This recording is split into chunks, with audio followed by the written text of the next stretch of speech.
Autumn Spencer's white dress trailed across the marble floor of the Cathedral of the Holy Cross in Boston as she stood motionless before the altar, feeling the weight of the gazes of 200 guests boring into her back. Murmurs filled the nave of the historic church, built in 1866, and each whisper seemed to amplify the pain that squeezed his chest. 15 minutes had passed since her cell phone vibrated with the message that would change her life. "I can't marry you, not after finding out about the pregnancy. I'm sorry." The words of Maxwell Peterson, her fiancé, now ex-fiancé, still burned on her screen. "Honey." Her mother, Catherine's voice, trembled as she approached. "The guests are—" "I know, Mom." Autumn took a deep breath, turning to face the crowd. Her French lace dress, so carefully chosen 6 months ago, now seemed to weigh a ton. "I'll talk to them myself."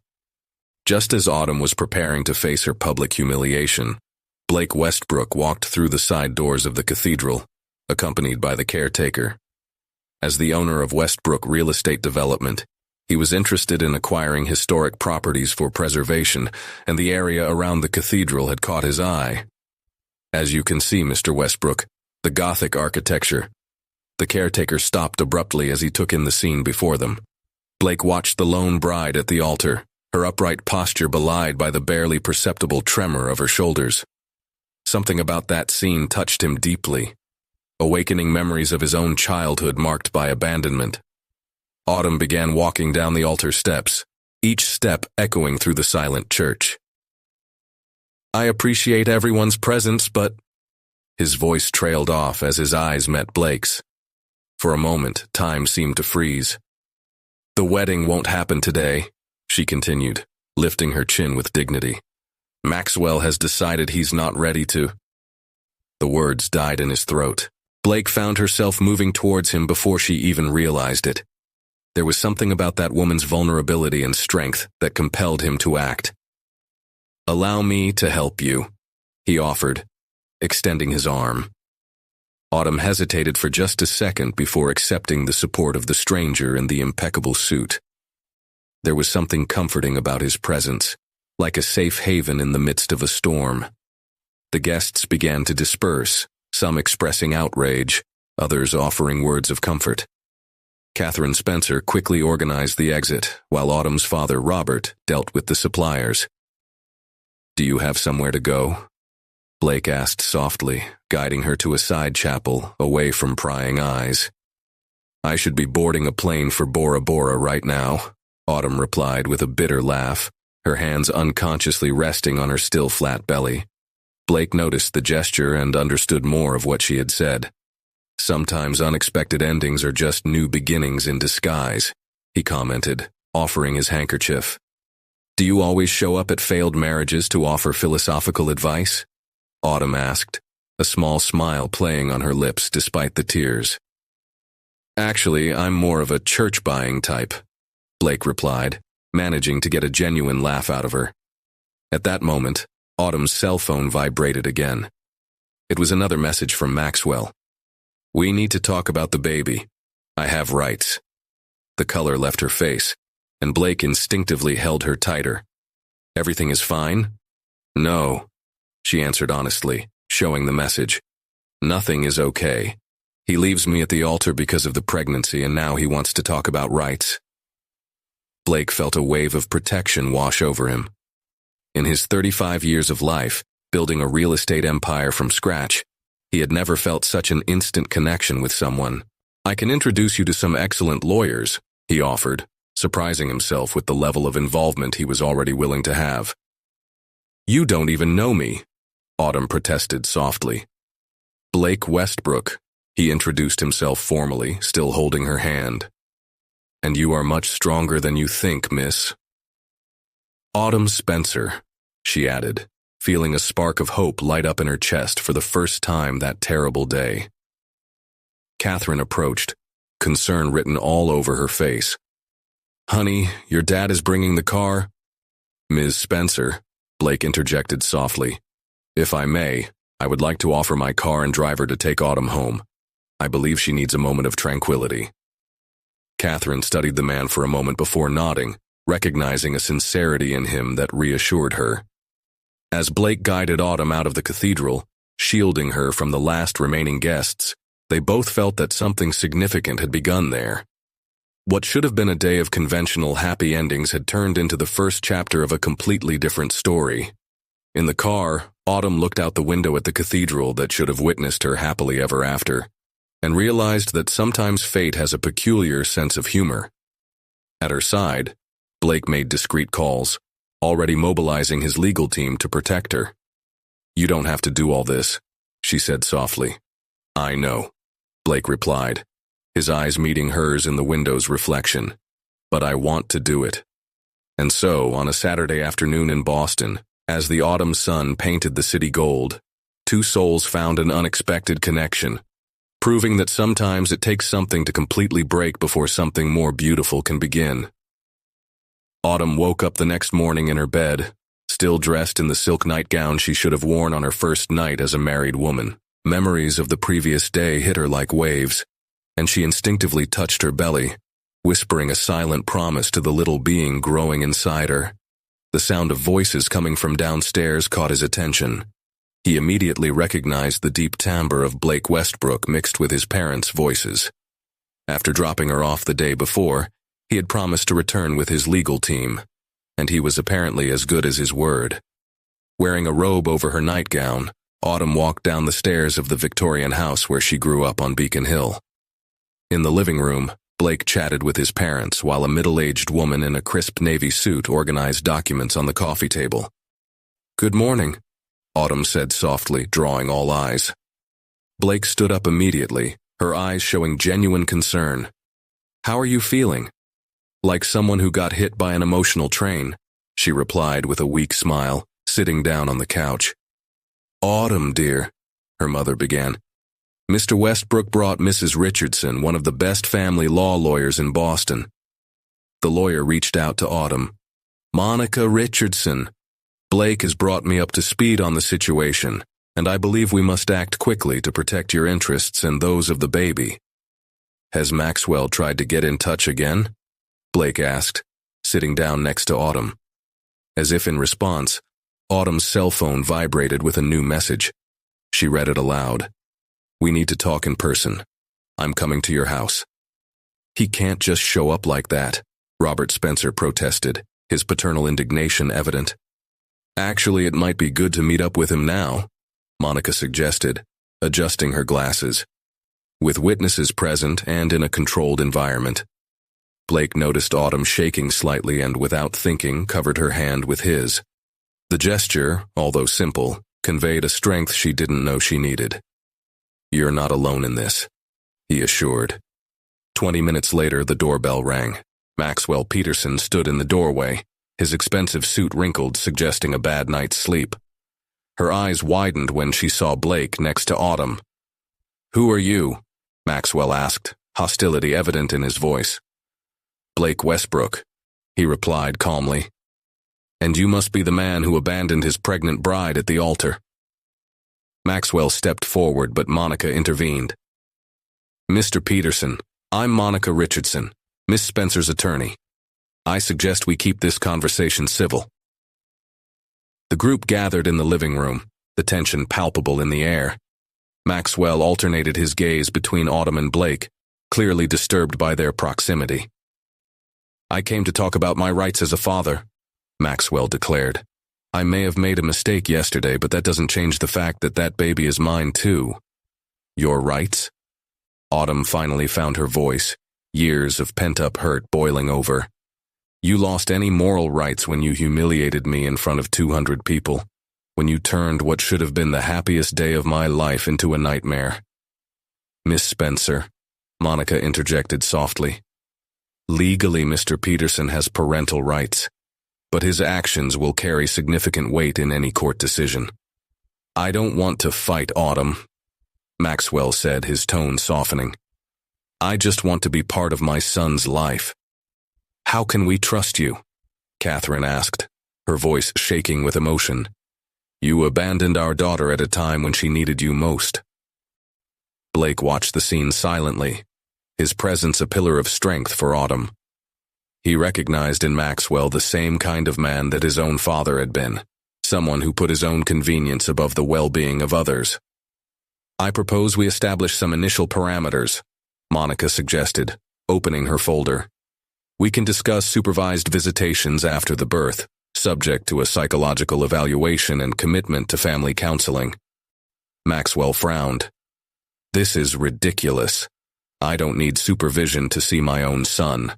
Considering your recent actions," Blake finally spoke, "I'd say you do." The tension between the two men was palpable.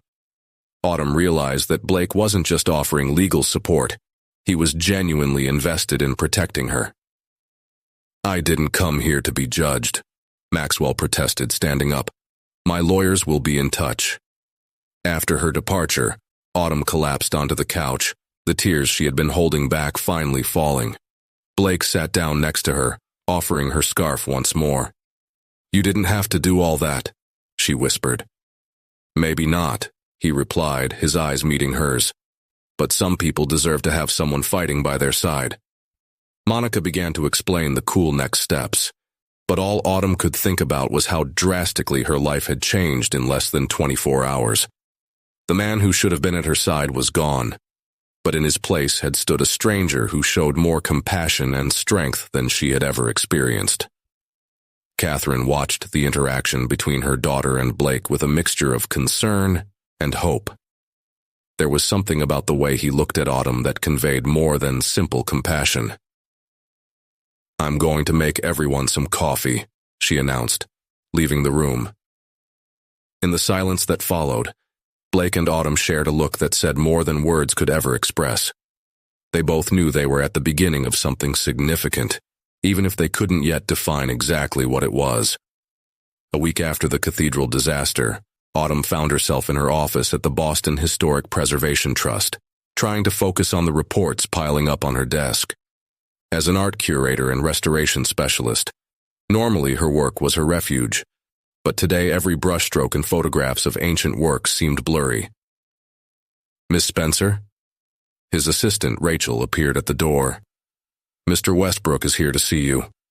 Autumn felt her heart speed up involuntarily. Blake had become a constant presence in her life over the past week, always checking in on her well-being through discreet texts or calls. "Please ask him to come in," she replied, unconsciously straightening her hair. Blake entered the office, his impeccable navy blue suit contrasting with the informality of the art and antiques-filled environment. He carried a briefcase and a small package. "I brought you something," he said, placing the package on the table. "Blueberry muffins from Tata Bakery.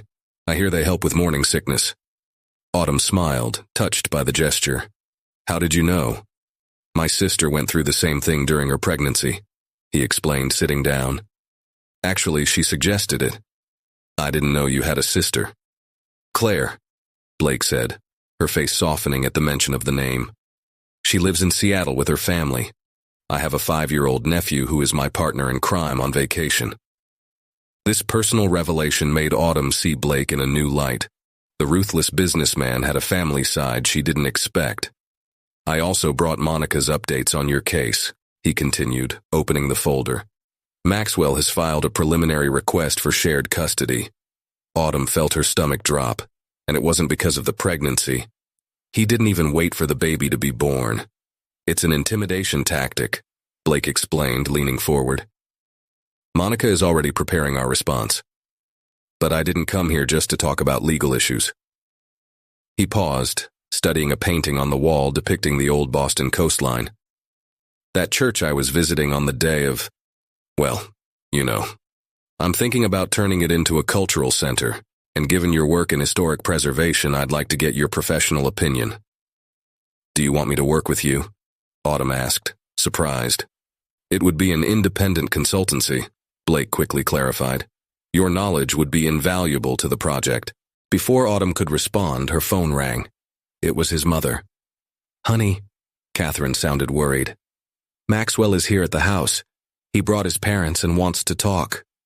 Autumn closed her eyes, feeling her anxiety rising. Blake, noticing her change in mood, instinctively moved closer. "I'm on my way," she replied, hanging up the phone. I'll take you, Blake offered immediately. During the ride in her Mercedes, Autumn explained the situation. Maxwell's parents, Richard and Eleanor Peterson, were always cordial but distant. Their presence now could only mean they were trying a different approach. Arriving at the Spencer house, they found Maxwell and his parents sitting in the living room, Catherine serving tea with shaking hands.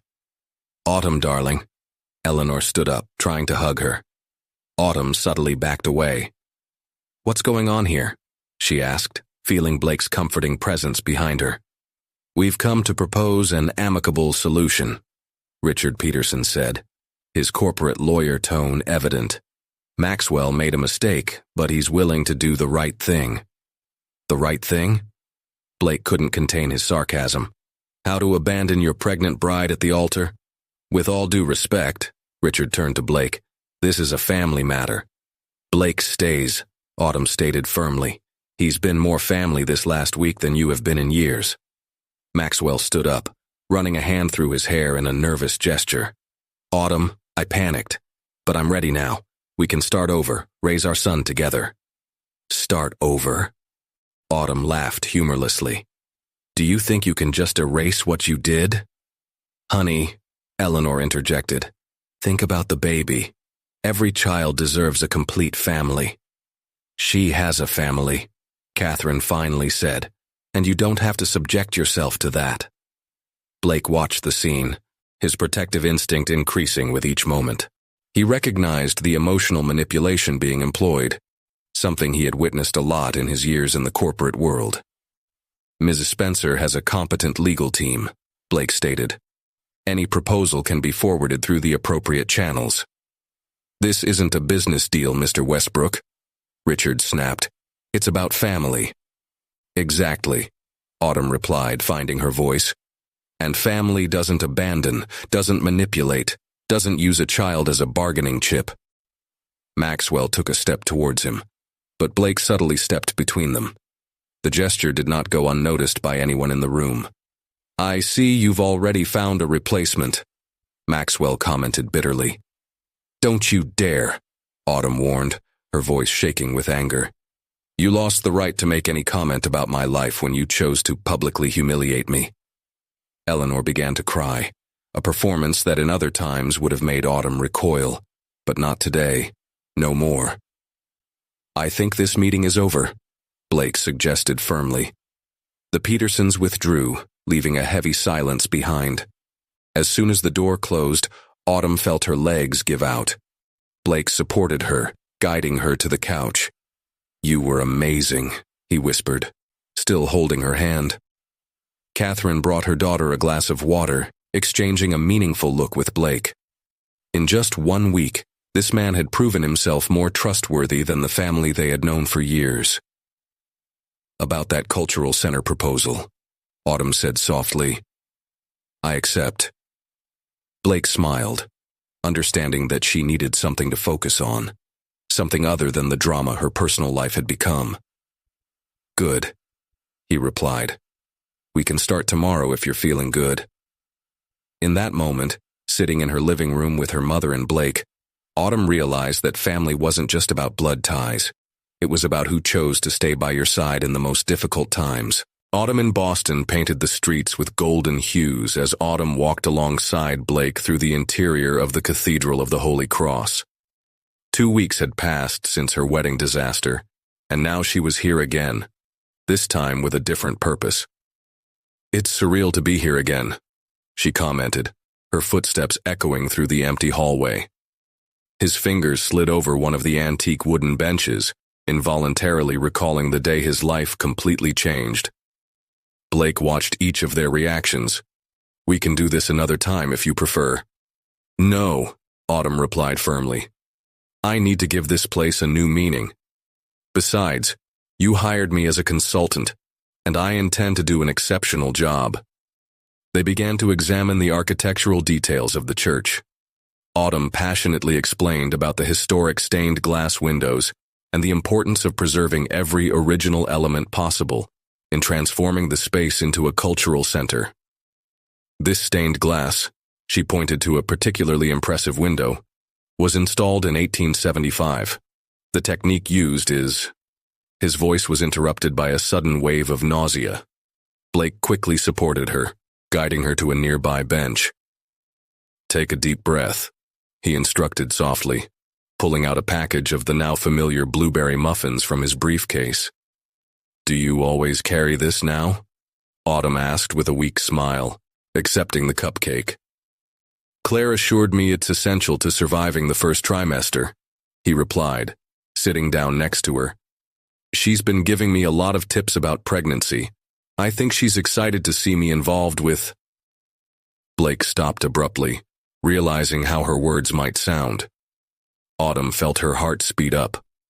Over the past 2 weeks, Blake had become a constant presence in his life, but neither of them had defined exactly what was going on between them. "Your sister seems very helpful," she commented, trying to ease the tense moment. "She wants to meet you," Blake admitted. "Actually, he's planning a visit to Boston next month." Before Autumn could respond, her phone vibrated. It was a message from Maxwell. "My lawyers have scheduled a mediation meeting for next week. Please reconsider my proposal that we get back together." Blake noticed his change in expression. "Maxwell. He won't give up," she sighed, showing the message. "How can he think that after everything?" "People like Maxwell live in their own reality," Blake commented, her voice carrying a bitterness that Autumn had never noticed before. "My father was like that. He abandoned my mother when she was pregnant with Claire, then reappeared years later wanting to be part of our lives as if nothing had happened." It was the first time Blake had talked about his father, and Autumn realized that maybe that explained why he was so involved in her situation. "What happened?" she asked softly. "My mother was strong like you," he replied, his eyes meeting hers. "She protected us, built a life for us. That's why I got into real estate. I wanted to make sure she never had to worry about a roof over our heads again." Autumn felt tears forming in her eyes, blaming pregnancy hormones for the intensity of her emotions. "Sorry," she laughed, wiping her eyes. "Apparently everything makes me cry now." Blake gently held his hand. "Autumn, I know we met under unusual circumstances, but I want you to know that I'm here not just as your client or impromptu lawyer." "Then like what?" she whispered, her heart hammering in her chest. The moment was interrupted by the church caretaker, who entered carrying old architectural plans. Blake reluctantly let go of Autumn's hand, but the look they exchanged said everything words couldn't yet express. They spent the next hour reviewing documents and discussing possibilities for the space. Autumn gradually relaxed, losing herself in her professional element as Blake watched her with growing admiration. "We need to preserve the essence of the place," she explained excitedly, "but also make it accessible and relevant to today's community." "Just like you're doing with your own life," Blake observed, "preserving what matters, but building something new." Autumn stopped, surprised by the analogy. "You have a gift for saying exactly what I need to hear." "It's easy when one inspires the right words," he replied softly. In the late afternoon, as they walked to Blake's car, Autumn felt a peace she hadn't experienced since before the wedding disaster. Perhaps it would be possible to transform places of pain into spaces of hope. "To have lunch?" Blake suggested. "I know a great place on Beacon Hill that serves a ginger soup that's perfect for seasickness." "You really did your pregnancy homework," she joked, accepting the invitation. "I just care about you," he replied simply, opening the car door for her. As they drove through the streets of Boston, Autumn realized that sometimes the best foundations are built on the ruins of what we thought our lives would be like, and maybe, just maybe, fate knew exactly what it was doing when it left her abandoned on that altar. Dinner at the small restaurant on Beacon Hill had turned into an unstated routine between Autumn and Blake over the past few weeks. On this particular night, sitting at their usual table by the window overlooking the historic streets of Boston, there was a different tension in the air. "I have a confession to make," Blake said, after the waiter served the ginger soup that had become Autumn's favorite dish during her pregnancy. "It was no coincidence that I was in the cathedral that day." Autumn set the spoon down, her heart speeding up slightly. What do you mean? The church wasn't really for sale, he admitted, his eyes meeting hers. I was there because Claire had convinced me to participate in a mentoring program for young people. The community center was an idea that already existed, but then why did you say you were interested in buying the church? Autumn asked, a mix of confusion and curiosity in her voice. Blake ran a hand through her hair, a gesture she had already learned was a sign of nervousness. Because when I saw you at that altar, alone and yet so dignified, something in me needed to find a reason to stay. To help. The silence that followed was filled by the soft buzz of the restaurant and the distant clink of cutlery. Autumn processed the information, remembering every moment since their initial meeting. So, the cultural center project? It's real, Blake quickly assured. It just wasn't the original reason I was there, and your expertise is really valuable to the project. I don't want you to think that you're using me as a charity project, Autumn added, a small smile playing on her lips. Exactly, he replied, visibly relieved that his reaction wasn't anger. At this moment, Autumn's cell phone vibrated with a notification. It was a photo posted by Maxwell on his social media, him at a party, surrounded by people, as if the drama of the last few weeks had never happened. He seems to be handling everything well, she commented dryly, showing the photo to Blake. People like Maxwell rarely face the consequences of their actions, Blake observed, his jaw tensing slightly. But that doesn't mean they don't exist. The mediation is in 2 days, Autumn reminded, feeling the familiar anxiety rise in her chest. Monica says we should be prepared to. Blake gently covered your hand with his on the table. You're not alone in this. And after everything you've told me about your relationship with Maxwell, I'm sure the judge will see who truly has the baby's best interests in mind. Blake's touch sent an electric current up her arm, something that had been happening with increasing frequency lately. The intimacy they had developed in recent weeks went beyond professional or even friendship. There's something else I need to tell you, Blake continued, his voice taking on a more serious tone. I received an offer for a project in Chicago. It would be a 6-month contract. Autumn's heart seemed to stop for a moment. Oh. I refused, he said quickly, squeezing her hand lightly. I can't leave Boston now, I can't leave. Leave me? She added softly, finally verbalizing what was growing between them. Autumn, Blake began, leaning forward. I know the timing is tricky. You're going through a delicate time, there's the pregnancy, the custody case. And yet you're here, she observed, her voice thick with emotion. And I intend to stay here, he stated with conviction. If you want. The moment was interrupted by the arrival of the waiter with dessert, a bread pudding with caramel sauce that Blake had specially ordered, knowing it was another of Autumn's recent desires. You really pay attention to everything, don't you? She smiled, trying the dessert. In everything that concerns you, he replied simply. As they enjoyed dessert, Autumn reflected on how drastically her life had changed in just a few short weeks.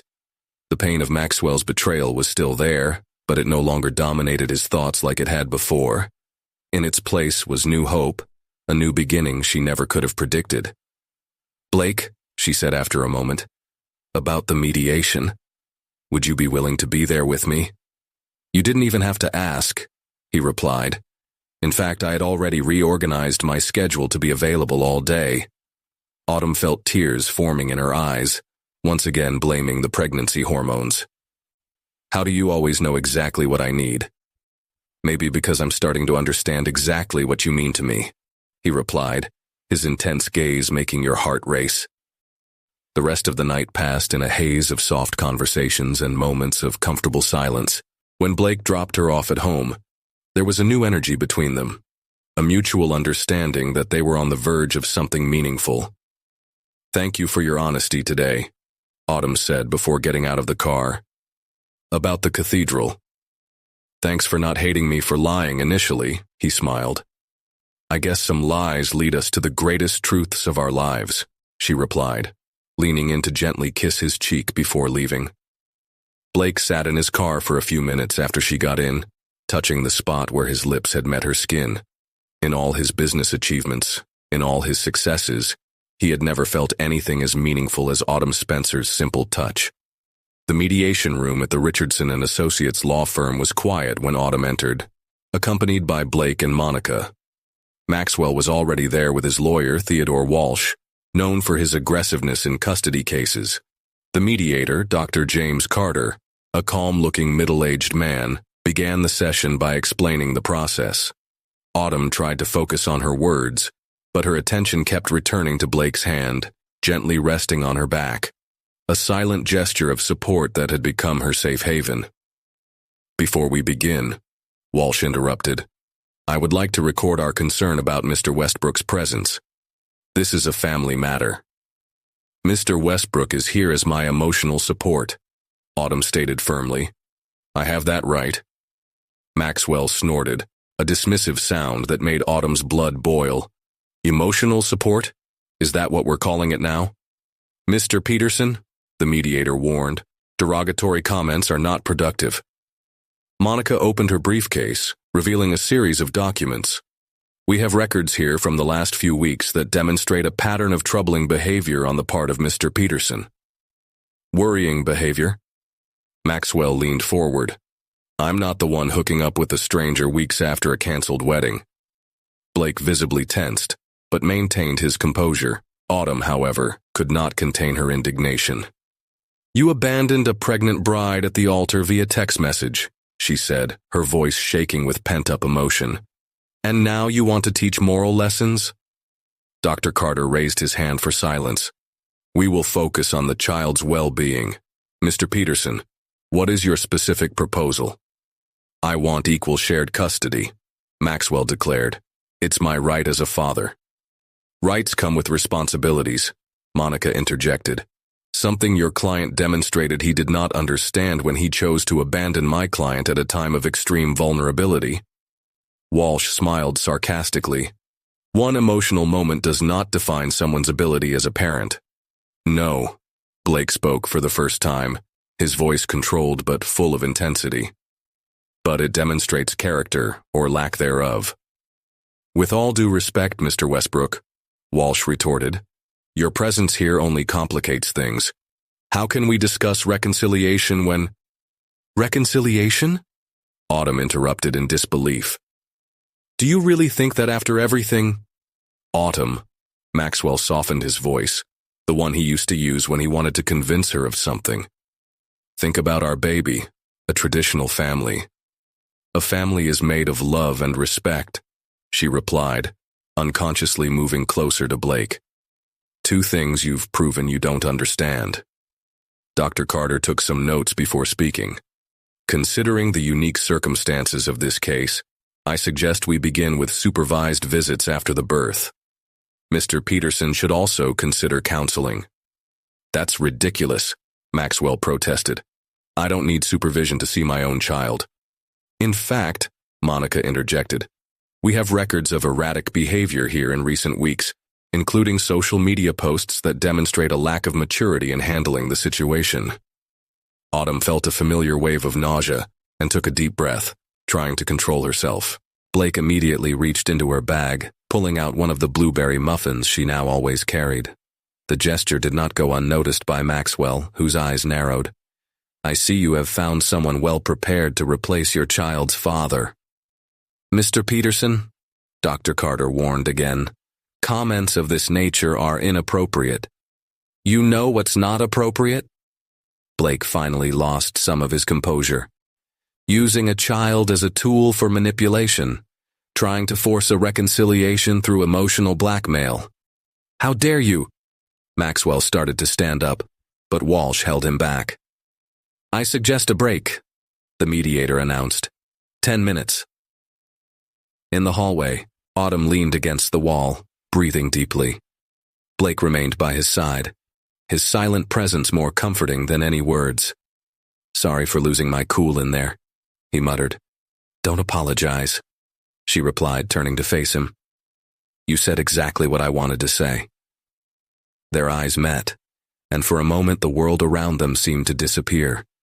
Blake gently brushed a strand of hair away from her face, his touch sending goosebumps across her skin. "Autumn," he began, but they were interrupted by Monica. "They're ready to continue," she informed him, studying their interaction with professional interest. Back in the room, Dr. Carter presented his final recommendation: supervised visits after the birth, mandatory counseling for Maxwell, and a re-evaluation after 6 months. "This is just a preliminary recommendation," Walsh reminded. "We can take this to court." "They can," Monica agreed calmly. "But I suggest your client considers how a prolonged court battle will affect his public and professional image." Maxwell paled slightly. "As an executive at a technology company, your reputation was crucial." "Perhaps," he said after a moment, "we can work with this initial structure." When the session ended, Autumn felt emotionally exhausted but strangely at peace. In the elevator, going down with Blake and Monica, she finally allowed herself to relax.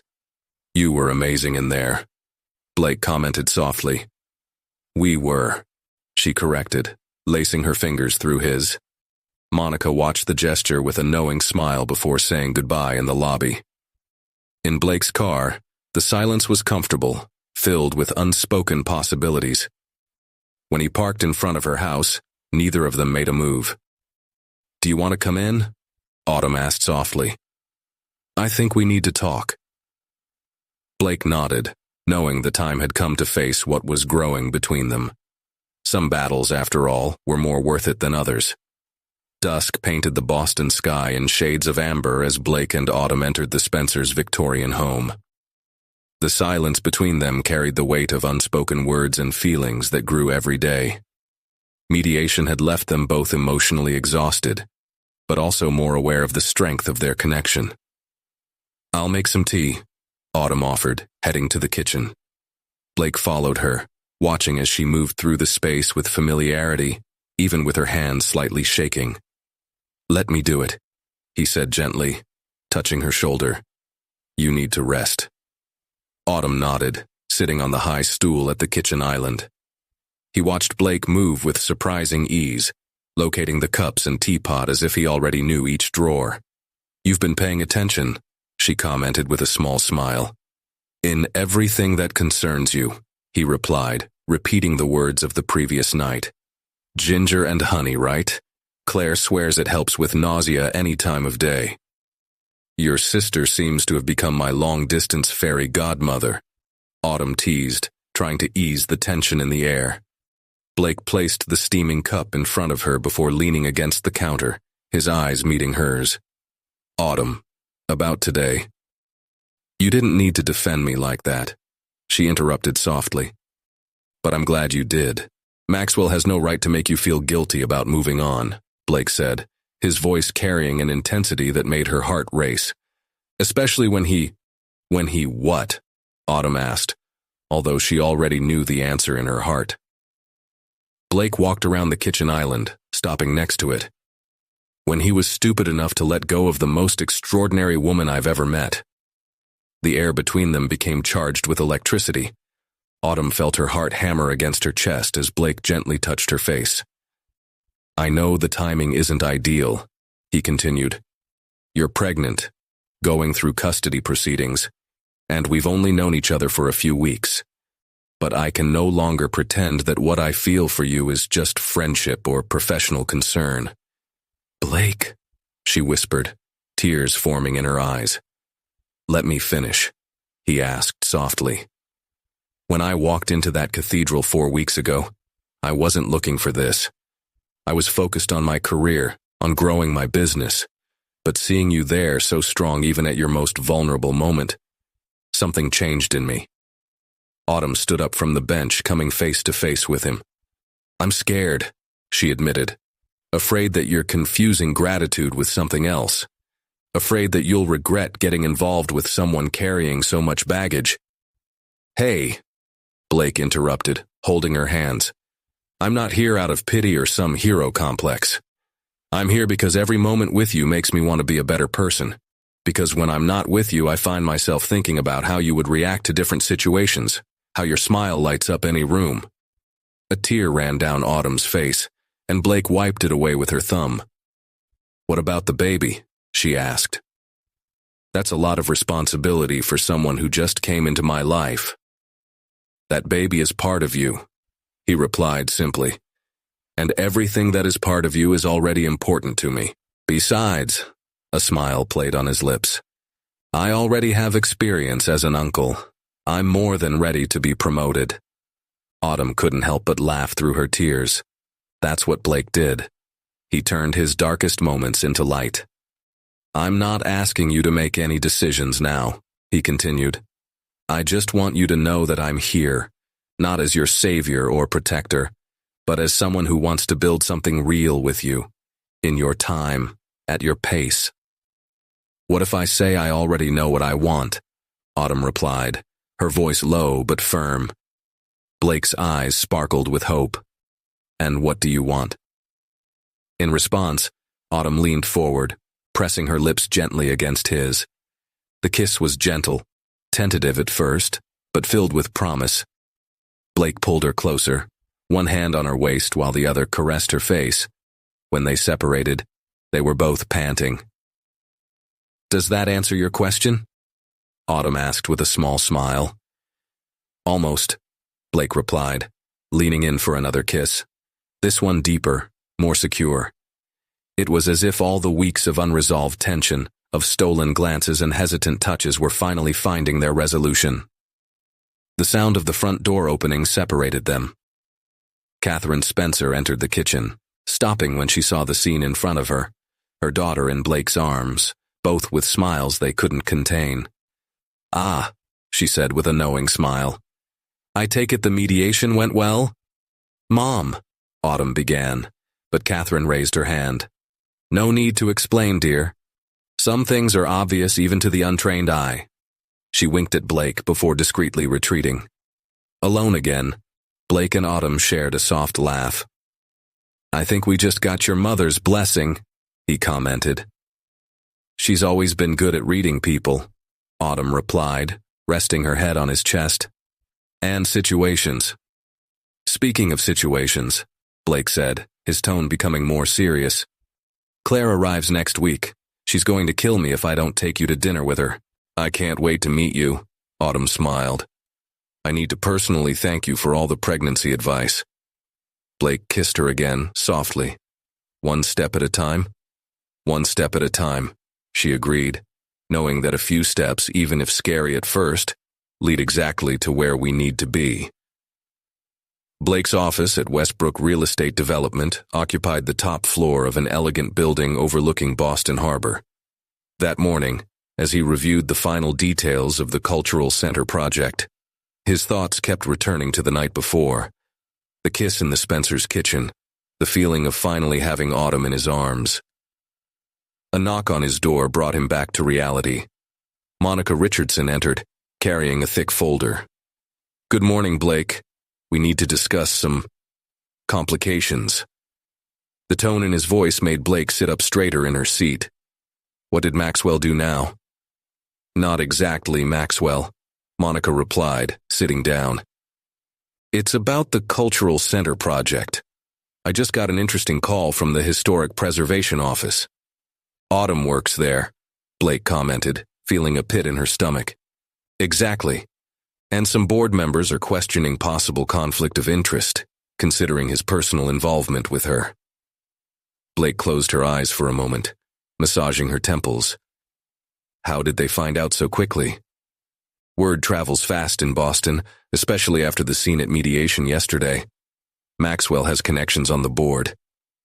"Of course you do," Blake murmured. "He's trying to reach Autumn professionally." "Which makes it even more important that we proceed with caution," Monica warned. "Any appearance of impropriety could harm not only the project but also her career." Blake picked up her phone, needing to hear Autumn's voice, but stopped. It was exactly this type of impulse that could complicate the situation even further. "What do you suggest?" "Temporarily, it would be prudent to assign another consultant to the project," Monica replied. "Just until the dust settles." "This is going to sound like I'm ashamed of our relationship," Blake protested. "Like there's something wrong." It's not about shame, Blake. It's about protecting her. Before he could respond, his phone buzzed with a message from Autumn. We need to talk. It's urgent. 15 minutes later, Blake found her at the small cafe next to her office.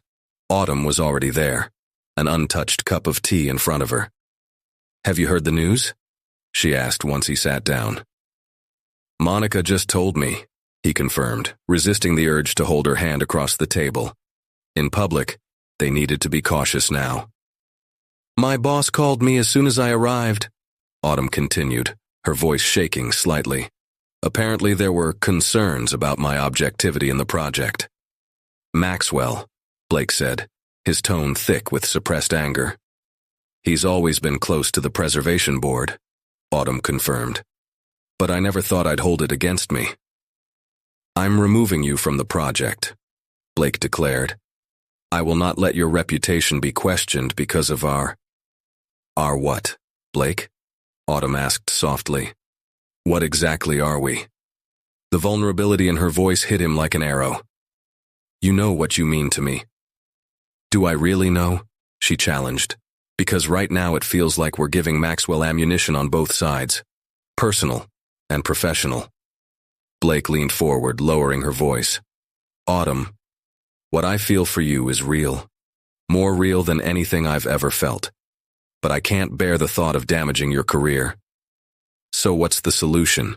Hide away? Pretend there's nothing between us until the baby is born?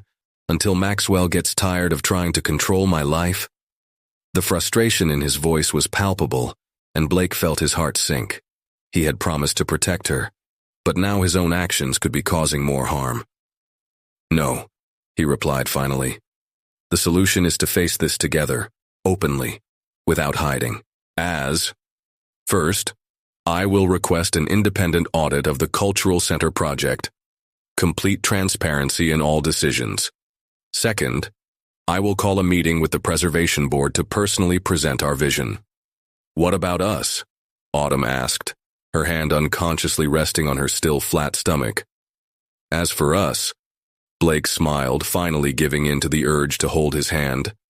I suggest we start by making it official. How about dinner with me tonight? A real date, no mediators or lawyers. A small smile appeared on Autumn's lips. Are you officially asking me out, Mr. Westbrook? I'm asking to be your boyfriend, Miss Spencer, he replied, his playful tone masking the seriousness of the moment. With all the complications and headlines that may bring. People will talk, she warned, though her smile had widened. Let them talk. I'd rather face the rumors with you by my side than pretend I don't feel what I feel. At that moment, as if to test his resolve, a group of people entered the cafe, including some familiar faces from the Preservation Board. Blake didn't let go of Autumn's hand. 7 o'clock? He asked, loud enough to be heard. 7 o'clock, she confirmed, shaking his hand before standing up. As he watched her leave the cafe, Blake knew he had made the right decision. Some battles were worth fighting in the open, and Autumn Spencer was definitely one of them. The Menton restaurant, one of the most elegant in Boston, glowed softly in the autumn night. Autumn adjusted her navy blue dress as she waited for Blake at the reception. It was their first official date, and the mixture of anxiety and expectation made her heart beat faster. Blake arrived promptly at 7, and for a moment he froze at the sight of her. You look stunning, he said, gently kissing her cheek. The maitre d' led them to a private table overlooking the harbor. Autumn noticed that Blake had chosen a place where they could talk undisturbed, but still public enough to demonstrate that they had nothing to hide. Claire called today, Blake commented as they studied the menu. She brought the trip forward. It arrives tomorrow. Tomorrow? Autumn felt her stomach do a flip, and it wasn't because of the pregnancy. That's sudden. She said she couldn't wait to meet the woman who finally got her big brother to think about something other than work. He smiled, reaching for her hand across the table. Before Autumn could respond, a familiar voice interrupted the moment. Autumn? Blake? What a coincidence.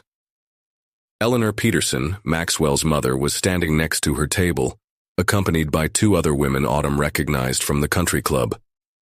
Eleanor, Autumn replied politely, resisting the urge to remove her hand from Blake's. Honey, I was actually thinking about calling you, Eleanor continued, deliberately ignoring the obvious discomfort.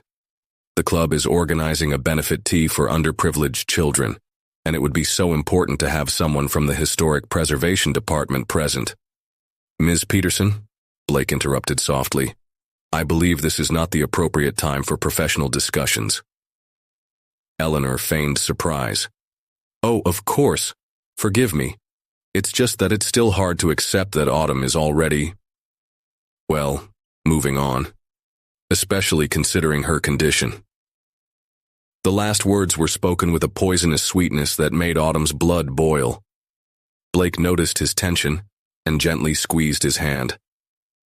My condition, Eleanor, does not prevent me from making decisions about my personal life, Autumn replied firmly. And I appreciate your concern.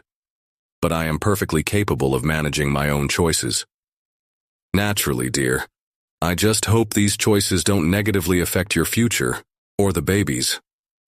With an artificial smile, Eleanor said goodbye, leaving a heavy silence in her wake.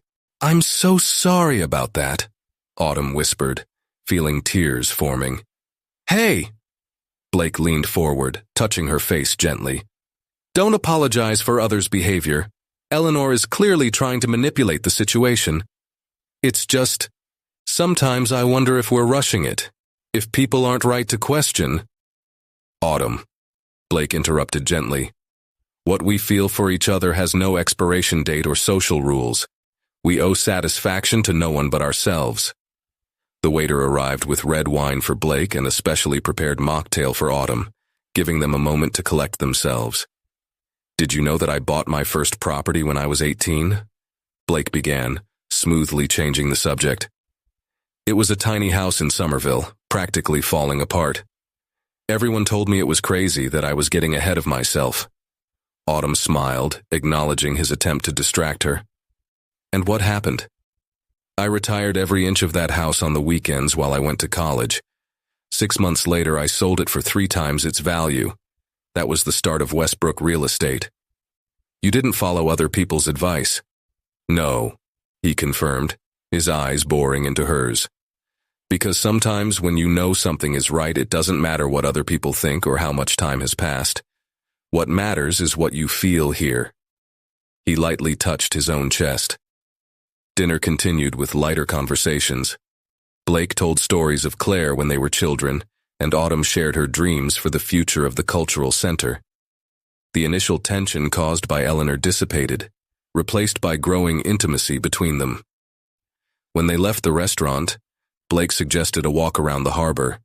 The cool night air seemed to wash away all negative thoughts. Thank you, Autumn said softly, as they walked hand in hand. For what? For not letting Eleanor or anyone else ruin our night. For making me feel safe in who I am, where I am. Blake stopped, turning to face her. The moonlight reflected in his eyes as he pulled her close.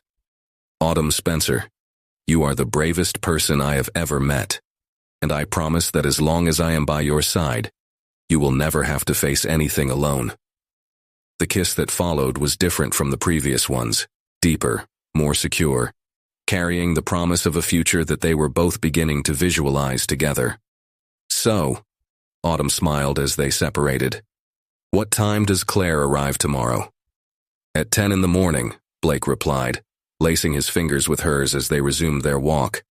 She's already reserved a table for lunch at Atlantic Fish Co. Guess I don't have a choice, do I? With Claire? Never, he laughed. But I promise to be by your side at all times. And as they walked under the stars of Boston, they both knew that no matter what obstacles came their way, they had found something too special to pass up. Atlantic Fishcomber was busy when Autumn arrived. Promptly at 12:30 p.m., Blake was already at the entrance, chatting animatedly with a woman who could only be Claire, the same intense eyes and warm smile as her brother. Autumn, Claire exclaimed before Blake even made introductions, moving forward to hug her. I finally meet the woman who made my brother start texting after 8 at night. Claire, Blake warned, but she was smiling. What? It's true. You practically lived in the office before. Claire pulled away to get a better look at Autumn. Is my nephew or niece giving you a lot of trouble with nausea? The matter-of-factness with which Claire referred to the baby as her nephew made something tighten in Autumn's chest. It was so different from the Petersons' cold reaction. The blueberry muffins you suggested have been helping a lot, Autumn replied, feeling instantly at ease with Claire's warm energy. Already seated at a table overlooking the harbor, Claire wasted no time delving into embarrassing stories about Blake. Did you know he used to draw house plans on napkins when he was 12? Claire smiled, ignoring her brother's warning look. Mom kept them all. She said one day he would build castles. And here I am, buying churches, Blake joked, his hand finding Autumn's under the table. Speaking of churches, Claire suddenly became serious. I heard about the drama at the preservation board. Blake told me everything. Autumn felt her stomach drop, and it wasn't because of the pregnancy. It's okay. We'll figure it out. Of course they will, Claire stated with conviction. No one messes with the Westbrook family without consequences. Claire, Blake began, but his sister interrupted him. No, Blake, Autumn is family now. And so is that baby. She turned to Autumn. Look, I know we've only known each other for less than an hour, but I can already see why my brother is so in love. You have strength, Autumn, the kind of strength our mother had. He had? Autumn asked softly, noting the use of the past tense. She passed away 3 years ago, Blake explained, gently squeezing her hand. Cancer. But she would have loved you. Claire smiled, though her eyes were teary. Especially since you don't let Blake hide behind that tough businessman facade. Lunch continued with more stories about the brothers' childhood, plans for the cultural center, and discussions about the future. Claire showed photos of her son, Tommy, and Autumn found herself imagining what her own baby would look like. Have you thought of names? Claire asked, as if reading his thoughts. Not yet, Autumn admitted. With everything that's going on. Well, Tommy is convinced that if it's a girl she should be called Elsa, like the princess from Frozen, Claire laughed. God forbid, Blake muttered, making both women laugh. The moment was interrupted by Autumn's cell phone. It was a message from his mother. Maxwell is here at home with the lawyers. They're talking about an emergency custody hearing. Autumn paled, showing the message to Blake. He can't do this, Claire declared, reading over her brother's shoulder. The baby isn't even born yet. Technically you can try, Blake explained, already typing a message to Monica. But you won't succeed. It's an intimidation tactic. I need to go home, Autumn said, standing up. Let's all go, Claire decided. If Maxwell wants war, he'll meet the Westbrooks united. The ride to the Spencers' house was tense. Autumn could feel the concern radiating from Blake as Claire made calls, apparently mobilizing legal contacts. When they arrived, they found Maxwell and his lawyer, Walsh, in the living room with Catherine and Robert Spencer. Monica Richardson was already there, much to Autumn's relief. This is a family reunion, Walsh began as he saw the group enter. I don't see the need. I'm Blake's sister, Claire interrupted him. And most importantly, I'm a corporate lawyer in Seattle. I'm here as additional legal counsel. Maxwell seemed to deflate slightly. Clearly, I did not expect to face a united front. Maxwell, Autumn said, her voice surprisingly steady. What do you want? I want to guarantee my rights, he replied, but his voice shook slightly. You're clearly unstable, getting involved with someone so quickly. Unstable? Claire laughed humorlessly. Interesting choice of words coming from someone who abandoned a pregnant bride at the altar via text message. Miss Westbrook, Walsh warned. I suggest you keep personal comments out of this discussion. And I suggest, Monica interjected, that your clients carefully consider the implications of a protracted legal battle, especially considering the public nature of the initial abandonment. Blake remained silent, but his presence at Autumn's side was like a fortress. She could feel his strength flowing into her through their joined hands. Perhaps, Claire suggested, her professional tone masking her anger. We should discuss this in a more appropriate setting, with all the lawyers present. Maxwell looked at Walsh, who nodded slightly. We will contact you to schedule a formal meeting, the lawyer stated, standing up. When they left, Autumn finally let out the breath she didn't know she was holding. Claire immediately wrapped her in a hug. Welcome to the family officially, she whispered. No one messes with one of us without taking on all of us. And in that moment, surrounded by the Spencers and the Westbrooks, Autumn realized that she had found much more than unexpected love. She had found a new family, one that would fight for her and her baby with everything they had. The morning after her confrontation with Maxwell, Autumn woke up with a strange feeling of lightness. The Westbrooks' presence the day before had changed something fundamental in her perspective. She was no longer alone in this battle.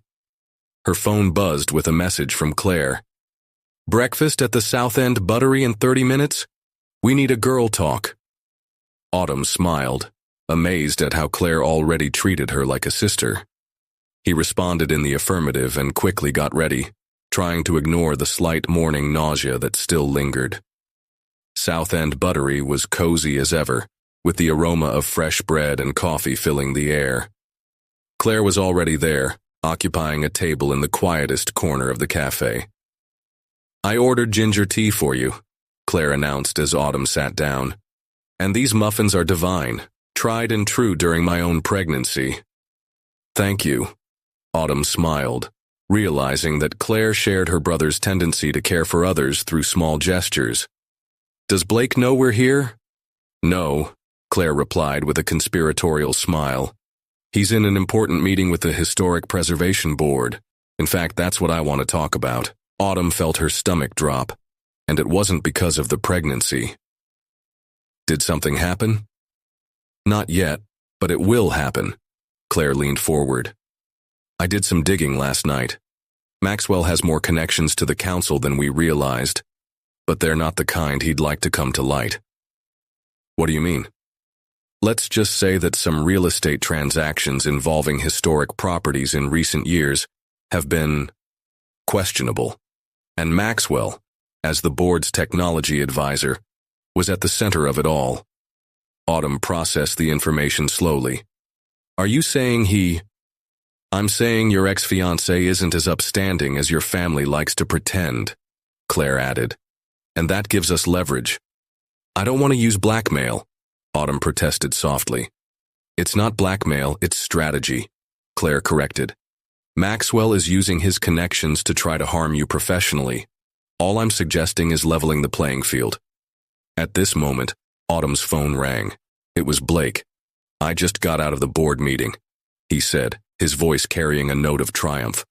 They agreed to an independent audit of the Cultural Center project, and most importantly, they recognized that their professional involvement began before any personal relationships. Autumn let out a breath she didn't know she was holding. Claire smiled, clearly already knowing the outcome of the meeting. How did you do it? Autumn asked. Let's just say I made some convincing arguments about transparency and professional ethics, Blake responded. And perhaps he mentioned that it would be a shame if certain past practices of the board were made public. Claire winked at Autumn. The Westbrook brothers clearly thought alike. Are you free for lunch? Blake continued. I want to celebrate. Actually, Claire interrupted, taking Autumn's phone. Your girlfriend is busy with me right now. Sisterly business. Autumn could hear Blake laughing on the other end of the line. Okay, but dinner is mine. We need to talk about some plans. After they hung up, Claire suddenly became serious. Autumn, there's something I need to tell you about Blake. Something that might help you understand why he was so involved in your situation from the beginning. What it was? Blake had a fiancée of 5 years, Ashley. She was 4 months pregnant when she found out he was building them a house, a secret project he had been working on for months. She panicked, said she wasn't ready for that level of commitment, and ended it all. Autumn felt her heart sink. He never mentioned, because he buried it as deep as possible, Claire explained. He threw himself into his work, expanded the company, convinced himself that he wasn't made for families, until he found you in that church. That's why he understands so well. So he knows exactly how to support you," Claire corrected. "And for that, Mom would have loved you. You're healing a part of him that he didn't even know was still hurt." Autumn wiped away a stubborn tear. "I hate these pregnancy hormones." "Welcome to the club," Claire laughed, passing around a napkin. "But seriously, Autumn, Blake is planning something big. He may not have told me explicitly, but I know my brother. Like this? Let's just say he's been spending a lot of time with our grandmother over the last few weeks. And she has a very special family ring that she promised to give to the first one of us who truly falls in love." Autumn felt her heart speed up. "Claire, it's too early." "For some people, maybe," Claire replied softly. "But when you know, you know. And Blake knows. The question is, do you know too?" Autumn thought about all the mornings Blake showed up with blueberry muffins, how he held her hand during difficult meetings, how his touch made her feel safe and loved. "Yes," she whispered. "I think I know." Claire smiled, satisfied. "Good, because something tells me that very soon I'll officially be able to call you sister." And as they finished their breakfast, Autumn realized that sometimes the sweetest endings come from the bitterest beginnings. And that family, true family, is one that chooses to stay by your side, no matter what happens. Autumn was in full swing in Boston when Blake walked into the Shreve, Crump and Low jewelry store on Newberry Street. The former store, established in 1796, maintained a classic elegance that perfectly matched his grandmother's ring he carried in his pocket, a delicate Art Deco solitaire that had been passed down through 3 generations of Westbrook women. "Mr. Westbrook," the jeweler greeted him. "Everything is ready as requested." Blake looked at her grandmother's ring, now perfectly restored and fitted to the size of Autumn's finger. He knew he was moving quickly, but something in his heart told him the time was right. Meanwhile, at the Historic Preservation Trust office, Autumn was immersed in reports when her assistant hurriedly entered.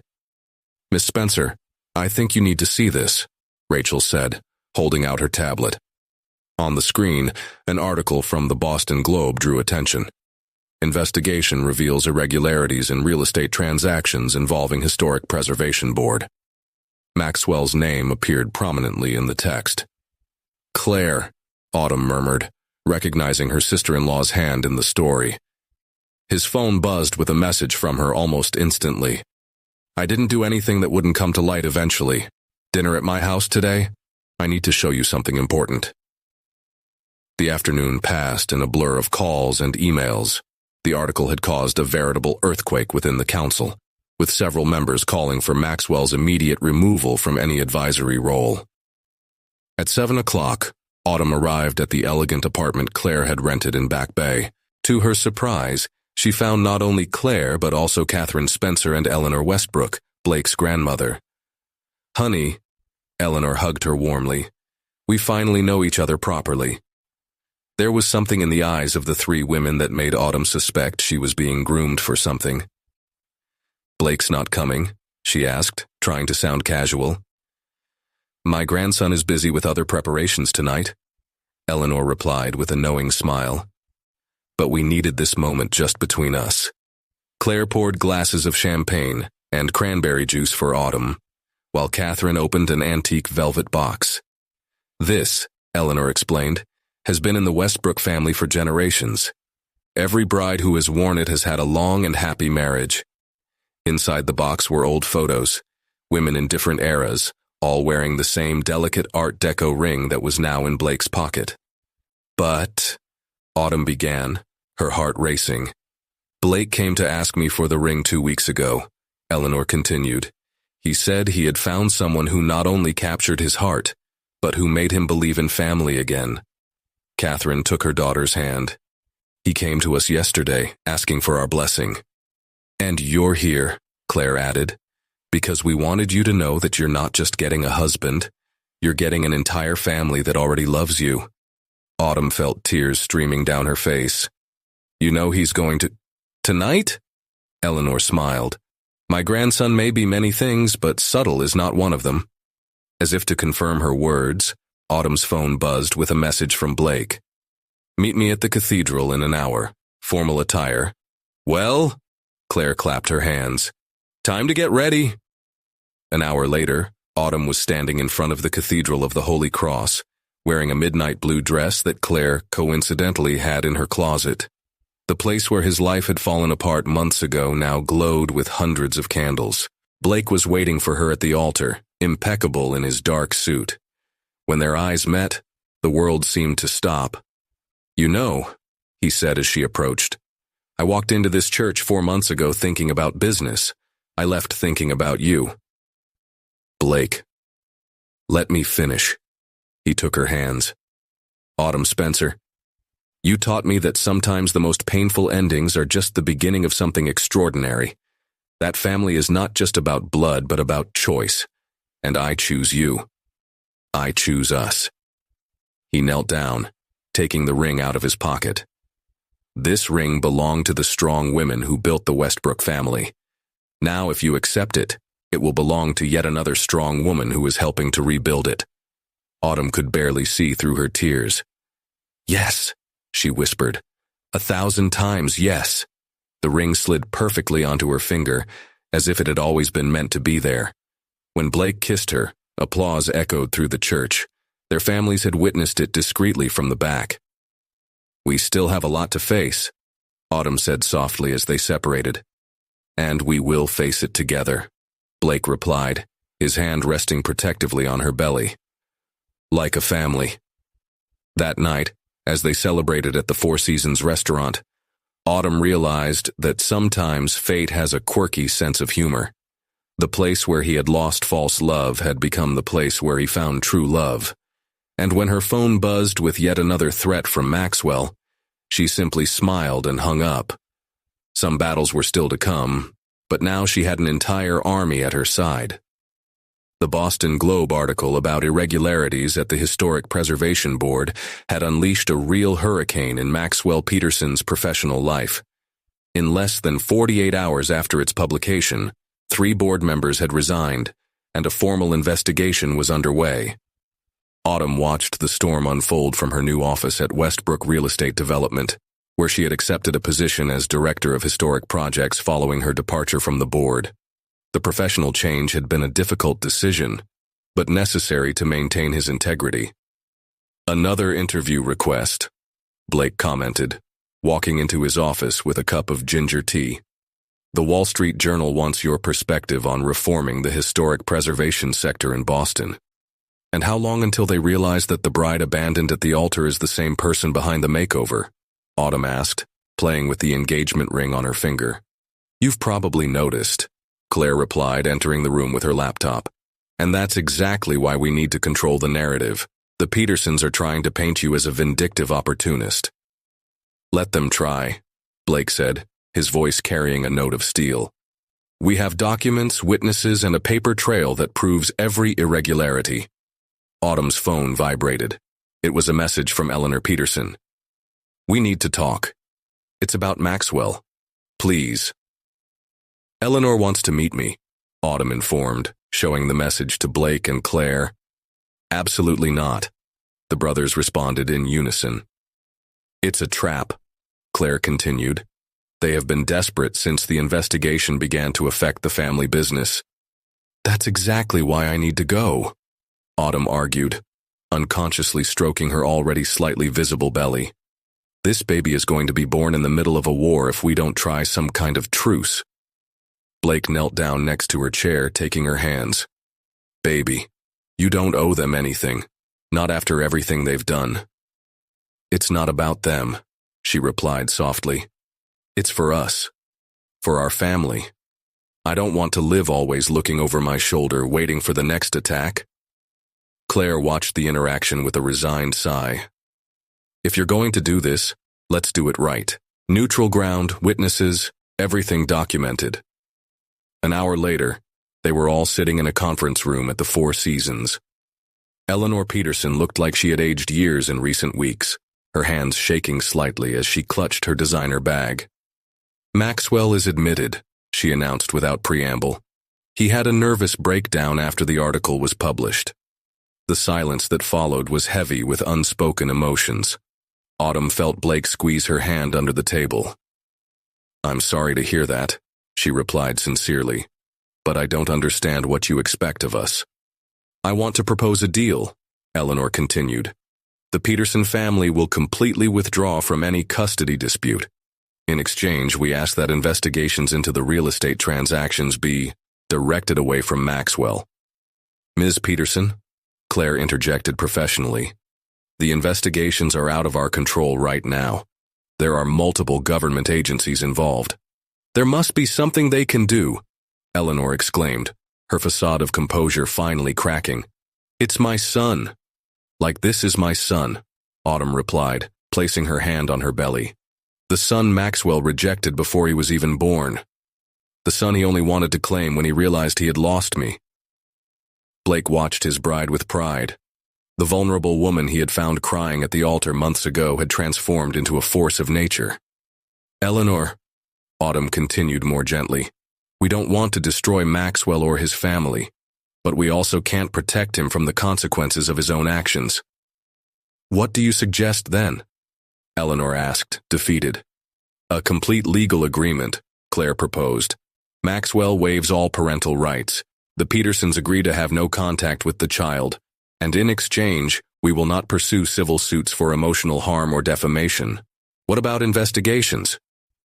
"We can provide a statement indicating that Maxwell cooperated in revealing other parties involved," Blake offered. "This could help reduce any legal penalties he faces." Eleanor considered the proposal for long moments before slowly nodding. "I'll talk to our lawyers, but can I make one last request?" "Which?" Autumn asked. "When the baby is born, could you send us a photo? Just one? Not for Maxwell, but for me and Richard. It would still be our first grandchild." Autumn felt tears forming in her eyes. Damn pregnancy hormones.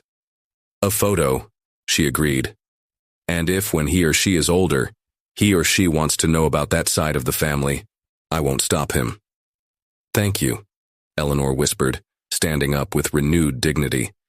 "You're better people than we deserve." After she left, Claire immediately started making calls to prepare the necessary documents. Blake pulled Autumn into her arms. "You keep surprising me," he murmured into her hair. "Like this? Your ability to show compassion even to those who have hurt you. It's one of the reasons I fell in love with you." Autumn smiled against his chest. "I learned that sometimes the greatest revenge is to move on and be happy." "Speaking of happiness," Claire interrupted, hanging up the phone, "how about we start planning this wedding? Unless you want to wait until after the baby." "No," Blake and Autumn responded together, making Claire laugh. "Good, because I have some ideas now. And this time," she winked at Autumn, "I guarantee the groom will show up." Winter arrived gently in Boston as Autumn prepared for her wedding at Trinity Church in Copley Square. Unlike Holy Cross Cathedral, which carried bittersweet memories, Trinity represented a new beginning, their conscious choice with Blake to write their own story. "Something old," Claire smiled, helping Autumn put on the pearl necklace that had belonged to Blake's mother. "Something new," he continued, pointing to the delicate wedding dress that perfectly accommodated her 5-month baby bump. "Something borrowed."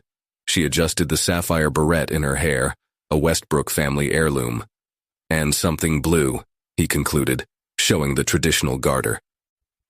Catherine Spencer entered the prep room, her eyes welling up at the sight of her daughter. "The guests are arriving, and unlike last time, the groom is already at the altar eagerly waiting." Autumn smiled, remembering how her life had changed in the last 6 months. The deal with the Petersons had been finalized the week before, bringing a peace she hadn't expected to feel so soon. Maxwell was recovering in a clinic in Switzerland, and Eleanor maintained respectful contact through occasional cards inquiring about the pregnancy. "Autumn," Robert Spencer appeared in the doorway, already emotional. "It's time, darling." The interior of Trinity Church glowed with hundreds of candles, creating a welcoming atmosphere on that December afternoon. Historic stained glass windows filtered the late afternoon light, painting the central hallway with soft colors that seemed to dance on the white carpet.